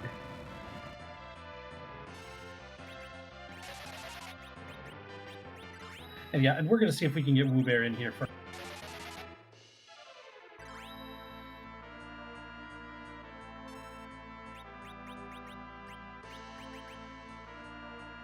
And I believe we are now joined by our first place finisher tonight, wewbear. wewbear, GG on your run. Thank you. The only reason I'm here is Invenerable told me that no one was going to make fun of me, so I hope no comments are made about my dancing dagger techniques. I didn't see anything unusual. Exactly. The end of that was a little bit rough, but it's fine, apparently. Yeah, as it turns out, you had some time to give your routing decision of when you went to the moon. Definitely made it so that you had you gained enough ground on that so that any mistake that you made there was good. We don't even have anybody else in the Zemus fight yet. So thankfully, then. Yeah, that was embarrassing. I was like, I'll be cute, I'll be funny, I'll throw a dancing dagger. I was like, oh yeah, it's a magic attack, isn't it? Whoops. And, yeah, it's a direct one. Yeah, but definitely GG's on your routing. What did you think of this seed? It was decent. I don't know. I was a little bit nervous when we get the whatever we get right off the bat, Legend Adamant. I can't remember Adamant, what it was. Yeah, Adamant. They're I was like, oh, it's basically going to be one the of those patented invulnerable seeds, and then the rabbit holes kind of kept going, and I was like, cool. So it's not one of those. That's cool. Yeah, it did kind of look that way with giving you the darkness, the magma, and the adamant right at the beginning, but it took a while before that legend was found. Yeah, luckily for me. And then my grind at the end, I'm like, oh, I got a couple hours because I guess I have this habit of not marking key items when I get them a lot of the time. So I'm like, okay, with Crystal, I only have 9 key items anyway. So then I did a couple Ryus, which went horribly, whatever. And whatever. And then I went to the planet, forged my Crystal, went and killed an egg, and it was like 68,000. That's interesting. So you didn't realize that you were just the 1 key item before? Nope. No, I thought I was at 8 without Crystal and 9 with it, so... Yeah. That answers probably some of the biggest questions that we have. Yeah, I didn't mark down package, apparently. Should you just be doing eggs? That's kind of what the general thought was. Again, in the end, it still worked out really well for you. This is your second first place finish in 2 races, so you've got a very good start here in this league. Thank you. Do you have other and you're not facing off against nobody's here. I mean, you've got the winner of the World Series of Free Enterprise in this race today, Dusty, and you bested him. So I hope you feel at least somewhat proud of that. I know if you get lucky. Yeah. I mean, that's the proper response, I think. I'm going to try to goad you anyway, so whatever. Yeah, it's just what happens when you're just the best in the world at the video game. So, it's no big deal, really. It's lucky routing gets lucky, I guess, again. So, do you prefer a mage-heavy party, or would you prefer one with big bruisers like Kane and Cecil and EA? I like having Cecil during the majority of the game, just because cover is broken, horribly broken. But like as far as Zemus, I'm very comfortable with. Sorry if I hit the mic there. I'm very comfortable with reflex. Usually, not with dancing daggers involved, but usually. So I prefer. I was actually thinking about going 5 mages, but I saw the Dark Knight Cecil in Fate March, so I was thinking I might need someone with HP. Who knows? Sure. But yeah, it turned out I didn't. So yeah, I wewbear, like what reflex would you shots. say? What would you say was your strongest play, or like the best decision that you were most proud of in this match? Bottom up always. No value in Cave Bahamut ever. I will say one thing that I wanted to I brought up on the stream when it was happening, but I don't think I've seen anybody else take advantage of this. Was you use the Bahamut summon against Pale Dim, but you used the float before that, knowing that it was going to do the counter Quake. Oh yeah, I was pretty happy that I remembered that it counters with Quake. I was like, yes, I know a thing. Yeah, and well, I mean that was really good because the Bahamut summon in that Because fight what? that Sorry? just makes it go so much faster. Yeah. Because what? Sorry, you cut out there. Oh, I'm saying because that'll make that fight go so much faster that you use such a powerful attack. Oh yeah, popping out 8k or 7k damage. Not to mention you're not getting the counter slows, which eat up a lot of the time. Right. Yeah. So between all of that, it was just a really good one. So I like that's what I kind of thought was your best play that I noticed. Ah, thank you. Yeah. So it wasn't the fact that I didn't buy life potions. You didn't like that one? Well, I mean, I Or did. cure twos, apparently. I keep a very detailed list of everybody's inventory at all times, so I was 100% aware of the fact that you missed that. I could have swore I bought them. I checked everywhere, I guess, except for Troya, even though I went to Troy. Did I go to... I can't remember if I went to Troy. Anyways, and I was doing the King Ryu's, and I'm like, wait a minute. I have a significant lack of life potions here. But the thing is, like, I know when you're given, like, a Porum and 2 roses, like, right off the bat, that curatives might not be the highest priority thing normally. Yeah. No, it's fair. That is fair. Many white mages. Did you have any other final thoughts on this race or the league in general? No, I'm pretty happy. I went up to Dusty because I consider him probably the best player. Yeah, at he's least really good. top 3, anyways. I don't know, whatever. But so I'm pretty proud about that. All right. yeah. Well, yeah, and once again, congratulations to you on your finish tonight and your start in the league. Hopefully, you've got another couple first place finishes in you, and you can finish with the perfect 16. Yeah, I just got to take out Kabahi and Chakasur and Zilch and all them. No big deal, right? Yeah, you got it in the bag, right? All right. Well, thanks for joining us. No problem. Thanks for having me. Thanks everyone for restreaming and all that fun stuff. Commentating. It's lovely. Anyways, yeah, thank you. And while we were doing that interview, dustygriff did show that once he realized nothing was at Earth Crystal, he had left the save on the moon, went up there, got the Legend Sword. Scratchdragon is heading to Zemus. rncastro is picking up some items and has the crystal himself as well. Dusty's going to Fortress Crystal, so we're going to have everybody in the Z fight very, very soon. Yeah, this is going to be a very close second place finish here. wewbear kind of just destroyed everybody else with his routing to take first place. But this second place finish, anyone could take second at this point.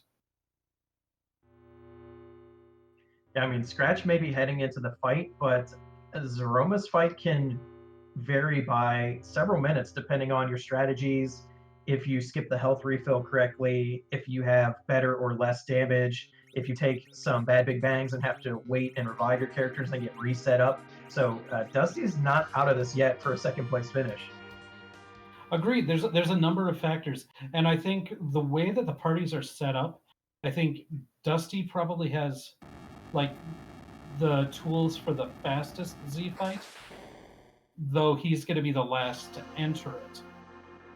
So it's going to be really interesting to see how this plays out with Scratch getting there first, rncastro going to be right behind, and then Dusty is going into Toria right now. Like they're coming in within like 30 seconds of each other. Yeah, this is going to be a photo finish for these last three, and I like how no one stopped to grind more. They were all like, man, somebody's done. We gotta go, gotta go, gotta go. So we're going to see if Dusty's extra damage from those levels is going to be able to spring shot him ahead. Yeah, well, remember, they did all do some grinding at some point beforehand. And there was a bunch of moon bosses that they all took out for even more experience. So I don't think they're going to be hurting too much. Looks like Castro is still not quite satisfied with his anchoring, so is adjusting his equipment a little bit, making sure he's got it the way that he wants it, and now is entering the fight. So he ends up getting there, I think, just a little bit after Dusty making sure he's got things set up the way that he wants.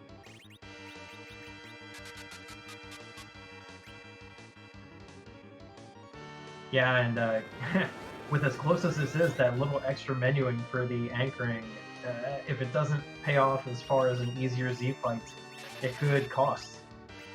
That is absolutely true.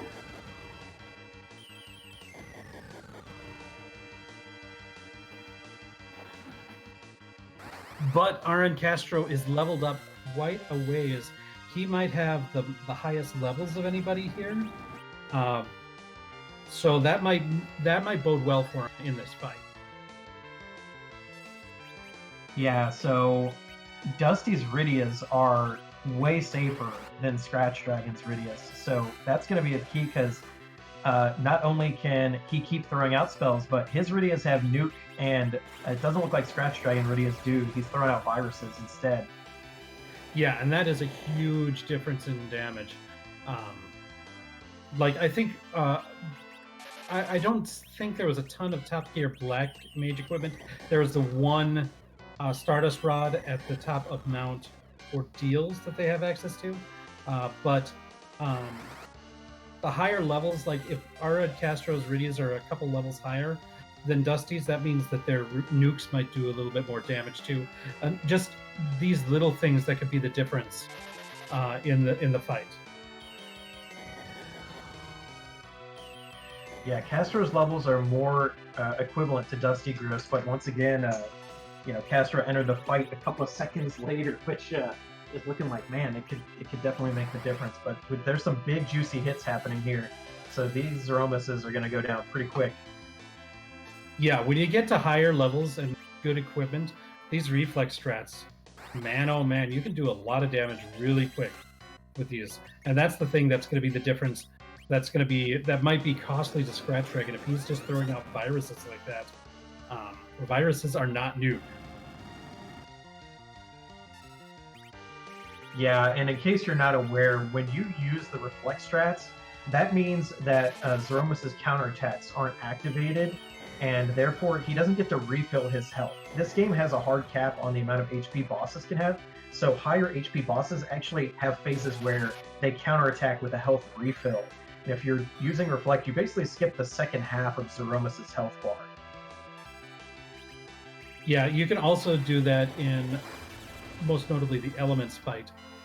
You can deal enough damage to only, if you reflect it, only deal half damage to that fight, to beat that fight as well.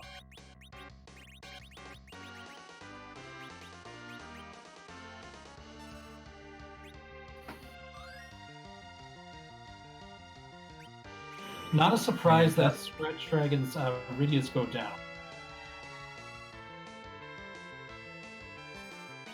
These white spells are just melting HP.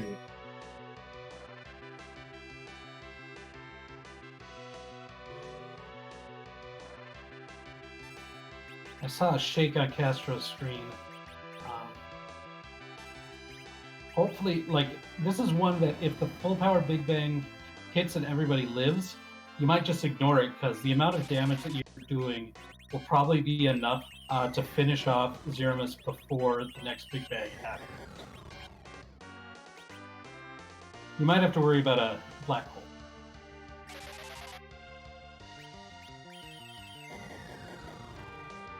Oh, and there's the flash.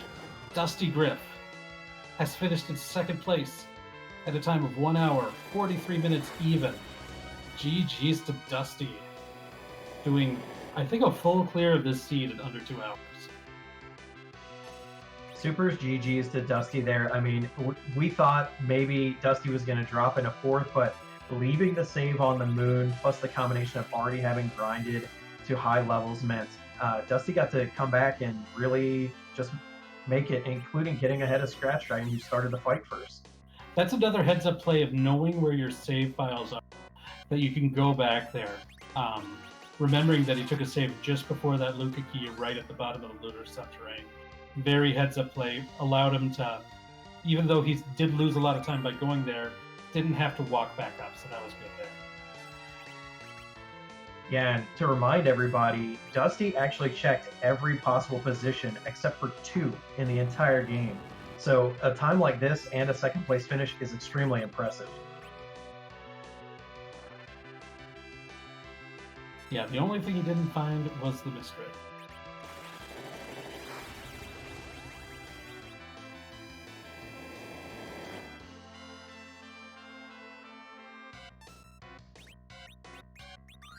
And still, I think it's still going to be super close between Castro and Scratch.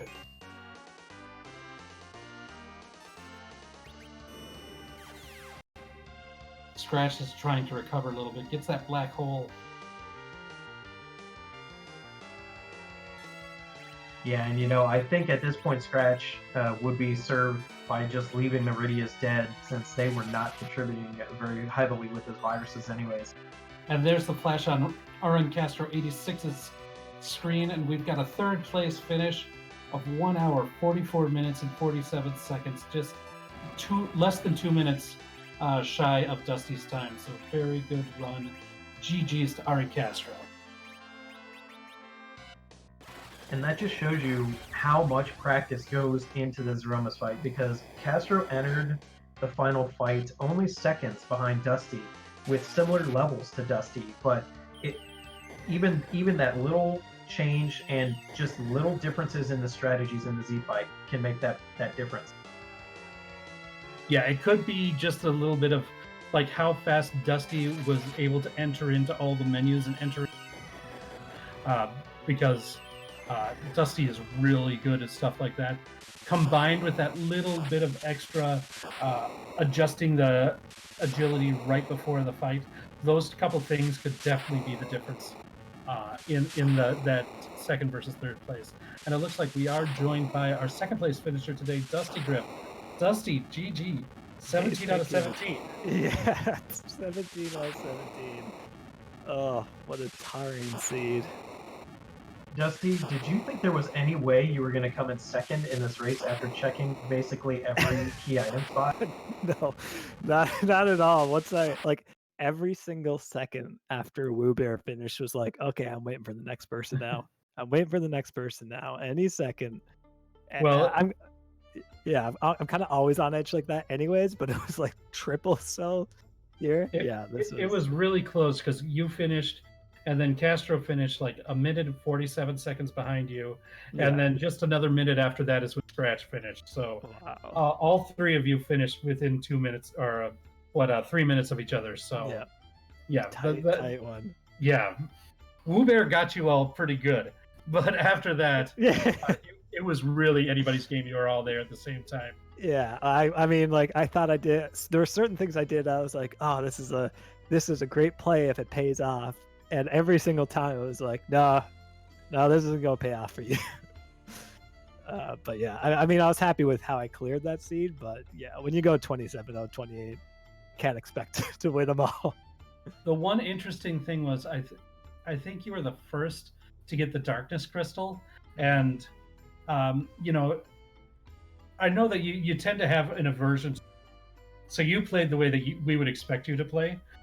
But had you had made that play of the moon, you would have been in ace position right now.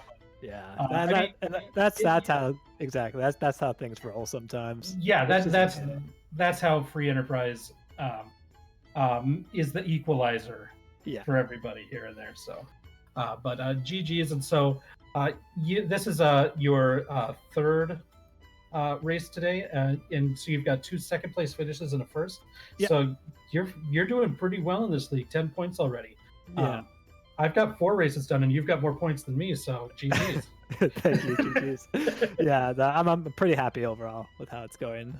2 seconds is really puts me in a pretty solid spot, and that first pushes ahead. So Yeah. hopefully I'll be able to skip play-ins this year because I had to do it last year, and it was probably the most stressful race I've ever done in my life. So I would like to not do play-ins again, but I mean, if I have to do them, I'll try my best. That's it. But no, I'm super happy with. Even though it's a 27 out of 28, I'm happy with my clear speed on it overall. So, and the other races went pretty well too. So, And keeping that save on the moon was probably the difference, because if you had to walk back up there, you probably. I honestly, it's like this flag set is just Save Scum the movie. Basically, it's just how many times can you use a Save Scum to get you ahead a little tiny bit each time, right? But as long as you're actually saving time with it. Yeah, no, exactly. Yeah. Don't Save Scum away 30 levels or anything now. Yeah. Did you have any other final thoughts about this race tonight or the league in general? This was an interesting one, and I actually kind of like close to full completion seed, so I'm kind of happy with how I place considering that. But at the end of the day, it's pretty happy with how things are going, and very much GG's to wewbear on the win, and GG's to Scratch and rncastro on this one. All right. Well, thank you for joining us, and thanks for letting us watch your race tonight. Thank you all. I'd like to thank you guys for coming, and to the Restream team. Appreciate you. And I believe we have both of our other finishes, so if we could bring them both in. rncastro86 and scratchdragon. GG's to both of you tonight. GG's. Yes, thank you. GG's. First of all, Castro, I want to thank you for being the first in the race to first of the racers to talk to the employment dwarf. Very important. Glad that we've Always. got that. That we've got that covered. But between the two of you and Dusty being within 3 minutes of each other, this really was anyone's race. Scratch, you were the first of the three of you to enter in that Zemus fight, but Castro and Dusty had a few levels on you. They had Nuke on Rydia, where you were dealing with Virus, and so that might have been the difference in time at the end too. So why don't you, both of you, if you could walk me through how you felt on your seed, starting with you, Castro. Well, the beginning was quite terrible. I did not feel very good after. Up until I found the magma key, which I was never so happy to see one, because I was really dreading this to be a hook seed, because I apparently don't know how to get Porum and Rosa to work well together. So, but it was, once we got the magma key and was able to grind a little bit, get Rydia as well and all that jazz, I realized that it was going to be mage heavy, and went out and tried to do what I could. I am surprised on how, I don't know how to say it. I'm surprised at myself for, I was so sure when I got to the underground that I was already at least 10 minutes behind, because I just felt like I was resetting everywhere and I was doing all this shopping because I needed a bow. That's all that was in my head the entire time, and I couldn't find one. But once I got to the moon and I thought, well, let's go from the bottom up, it turned out to be surprisingly good. And with 10 key items, I just grinded till I got Nuke, and I guess the rest was history. Yeah, I will say briefly, you were quite a bit behind at that early, and when you got to the underground, you were quite a bit behind. But you, once you got underground, your routing was really good, and you got that darkness crystal relatively quickly after getting underground access. I know it was on the overworld, but that's when everybody kind of went there. And at that point, you were a little behind wewbear, but really, all things considered, relatively close to like scratchdragon, as far as you both went up to the moon, saw Cecil, went down, powered him up, everything like that. Like, it was very similar what your routings were. If it's any consolation, no one else found good bows either. In fact, Dusty was still beating Valvalis in the Wyvern spot on the moon with a power staff. Oh, I'm glad I didn't find that. So Scratch, how do you feel about your run tonight? What's worse than bad? Well, No, I mean it was the run was fine. I felt all right with the early game, and then when I sat there and wasted basically what was my 5 minutes at Kenazo the first time, I sat there and said to myself, "This is what loses you races," and I'm and guessing it was like when it went into the shell, right to the went back to like it was able to heal itself a little to the gathering the water part, right? Yeah, the thing was, Rosa missed one time, and I think that was the amount of damage she needed to do to kill it. Yeah. And then if that had worked out, then Golbez would have been easy right afterwards. But I mean, who knew Rosa would have missed right then and there? And then I said, forget it, I'll just reset, and that threw off pretty much everything I was trying to do at that point. Yeah, and then you're just a little bit off your game. I mean, the fact that, you know, as I said before, you, Castro, and Dusty finished within 3 minutes of each other. You're doing something right. So, I mean, you're always going to identify the few things where you know that something went wrong, but other things went right. And you were able to finish that Zemus fight at a much lower level than everybody else. And it looked like it was a little bit touchy near the end of that fight, but it ended up working out for you. Tell me about that fight. The fight wasn't bad, actually. I mean, if I could have changed like one thing I would have done with the fight was early whites.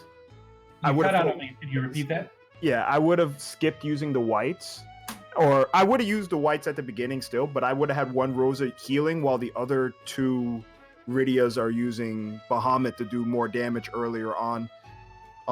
Like midway through the fight, I actually started losing count, and I said, you know what, I need to take this as gingerly as possible at this point because I'm probably behind, and I was about 2 minutes behind. 3 minutes behind. Yeah. And we got to give you huge props because I know that's probably not the levels you wanted to go into the Zemus fight. And I know you were feeling the pressure from the .duns, and that's why you went at those levels. But you were right, because if you had waited to grind, it would have definitely been a fourth place finish, no question. So yeah, I mean, I went up to the moon. It would have been a little bit better and possibly a little bit faster if I didn't forget to get extra hourglasses. But I mean, this is the corner cutting that gets you in trouble sometimes.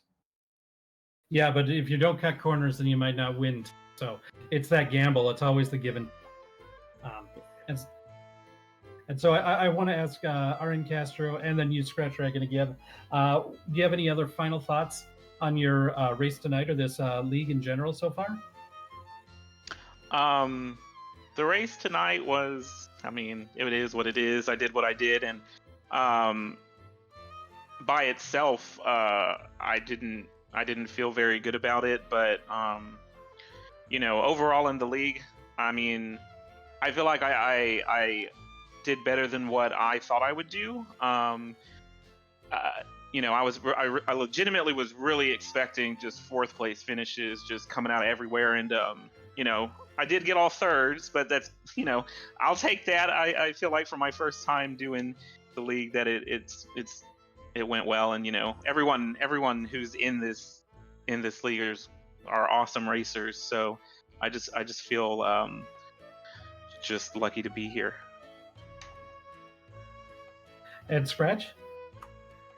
I'm a bit disappointed with the way I played, or this one turned out. Not the way I played it, but I still have 2 races left, and if I can back-to-back that, then maybe I can get into the play-ins. But still been a lot of fun. Just a little rough on the psyche when you have a little discussion with your race mates in this one, and we were talking about records.